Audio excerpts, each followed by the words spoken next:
कुठे चाललीस आज? कॅन्सरची चाचणी. कसली चाचणी? कॅन्सर 3 वर्ष झाली तुला बरी होऊन, मग आता कसली चाचणी? परत आलं की नाही ते बघायचं. म्हणजे आज कळेल की कॅन्सर परत आहे, तुला येत आहे की नाहीये. आणि मग कॅन्सर परत आला असेल तर आलं परत तर धीराने तोंड द्यायचं. घाबरत नाही जा तू? रडत थोडंच बसायचं आहे. इकडे बस पाहिजे. कॅन्सरमधून पूर्णपणे रोगमुक्त होऊन आईला जरी 3 वर्ष झाली असली तरी दरवर्षी तिची त्या बाबतीत चाचणी होते. तर आता इस्रायलमधील कॅन्सरच्या अशा खास रुग्णालयात आम्ही चाललो आहोत. मात्र आजचा बेत जणू काही एखाद्या सहलीसारखा आहे. परत आल्यावर आम्ही पुन्हा कुठे नाताळचा बाजार भरला आहे तिथे फिरायला जाणार आहोत.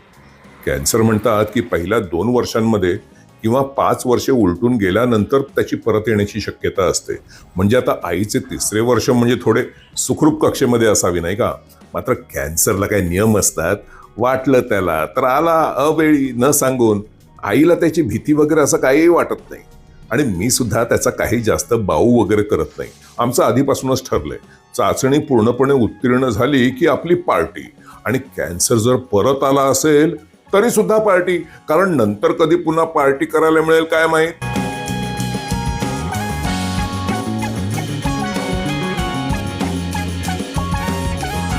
माझ्या स्वतःच्या सुद्धा इथे काही जुन्या आठवणी आहेत. जुन्या आठवणी म्हणजे मला काही कॅन्सर वगैरे झाला नव्हता. मात्र आईला इथे आठवड्यातून 2दा उपचारासाठी आणायचो ना. तुम्ही कदाचित आमच्या 3 वर्षापूर्वींच्या व्हिडिओमध्ये ते पाहिलं असेल. इथे सुरुवातीलाच कॉफी आणि सोबत बिस्किटे सुद्धा ठेवलेली असतात. खा पाहिजे तेवढी. आणि मला कुठे फुकटच मिळालं ना खायला. आता काय सांगू तुम्हाला, लहानपणापासूनची सवय आहे माझी. आता 60 उलटल्यावर ती कशी बरं सुटणार.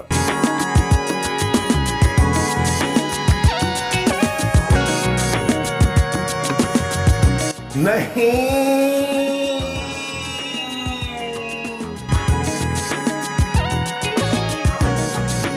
नाही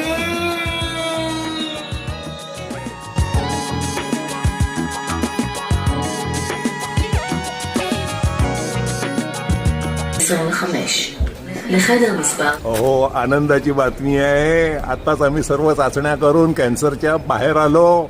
आणि बातमी काय आहे, जवळ येऊन सांग जरा, लोकांना सांग. काय? की आता मी कॅन्सर पासून अगदी बिलकुल मुक्त आहे.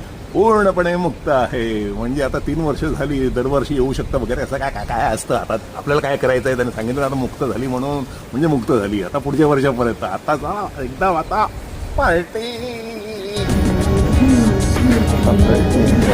जाताना 2 वेळा आणि येताना 2 वेळा बस बदली केल्या.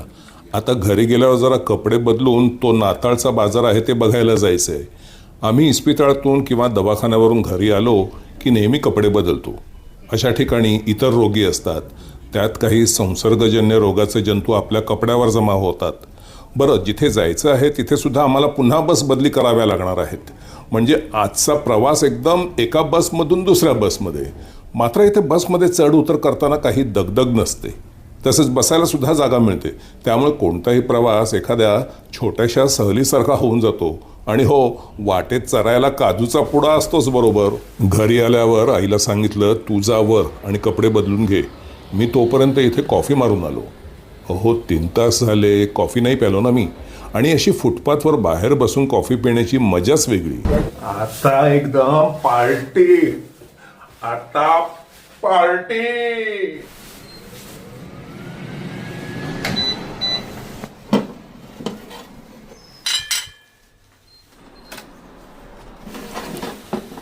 मात्र घरी येऊन बघतो तर आईने माझ्यासाठी झटकेपट पाणीपुरी लावली होती. काय करणार मी, खावं लागलं. खरं म्हणजे आमचा आता बाहेर जाऊन खाण्याचा कार्यक्रम आहे. आता बसमधून ट्रेनमध्ये आणि पुढे कुठे उतरल्यावर पुन्हा बसमध्ये जायचं आहे. आईला बस आणि ट्रेनचा प्रवास फुकट आहे आणि माझी जी तिकीट आहे ती संपूर्ण दिवसाची आहे. म्हणजेच संपूर्ण प्रवास वसुली चालू आहे. बसमधून ट्रेनमध्ये आणि पुन्हा बसमध्ये बसून आम्ही त्या जागी चाललो आहोत. पुढच्या आठवड्यात नाताळ आहे ना. नाताळ साजरा करावा तर युरोपमध्ये. आपल्याकडे कसे दिवाळीला काही आठवड्या आधीपासूनच सार्वजनिक वातावरण अगदी बदलून जाते. दुकाने अगदी बाहेर येऊन आपल्या समोरच्या फुटपाथवर ठेले लावतात. रोषणाई असते. आता युरोपमध्ये तसे फुटपाथवर वगैरे आक्रमण करत नाही. मात्र तिथल्या नगरपालिका असे बाजार तिथल्या भल्या मोठ्या चौकात आयोजित करतात. त्याला क्रिसमस मार्केट म्हणतात.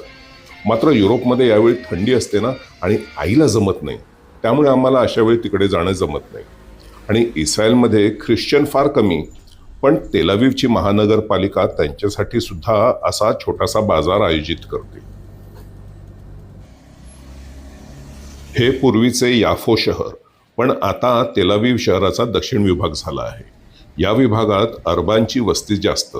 त्यापैकी बहुतांशी मुसलमान आहेत आणि थोडेसे ख्रिश्चन. ख्रिश्चन माणूस अरब असू शकतो हे मला इस्रायलमध्ये आल्यावरच कळले. खरं म्हणजे मुंबईला आमचे संपूर्ण वास्तव्य ख्रिश्चन समुदायासमोर गेले. मात्र आम्ही भायखळ्याला राहत होतो ती अँग्लो इंडियन सोसायटी होती. तिथले सर्वजण गोऱ्या गुलाबी रंगाचे. मराठी काय त्यांना हिंदीसुद्धा येत नव्हते. आणि त्यांचं फ्या फ्या इंग्रजी आपल्यापैकी चांगल्या इंग्रजी जाणकाराला सुद्धा समजणार नाही.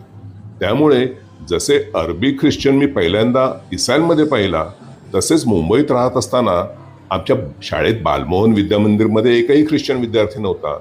त्यानंतर जेव्हा दक्षिण मुंबईत सेंट झेवियर्स कॉलेजमध्ये गेलो, तेव्हा मला तुमच्या आमच्यासारखा दिसणारा पहिला भारतीय ख्रिश्चन दिसला. आणि मला तेव्हा सुद्धा फार आश्चर्य वाटलं होतं की भारतीय दिसणारा सुद्धा माणूस ख्रिश्चन असू शकतो का. सेंट झेवियर्समध्ये असताना तेव्हा माझी एका ख्रिश्चन मुलीशी गट्टी झाली होती. आयुष्यातील माझी ती पहिली गट्टी. आता ते जाऊ दे, माझ्या भानगडी काढत बसलो तर 4 तास पण पुरणार नाहीत हा व्हिडिओ संपायला.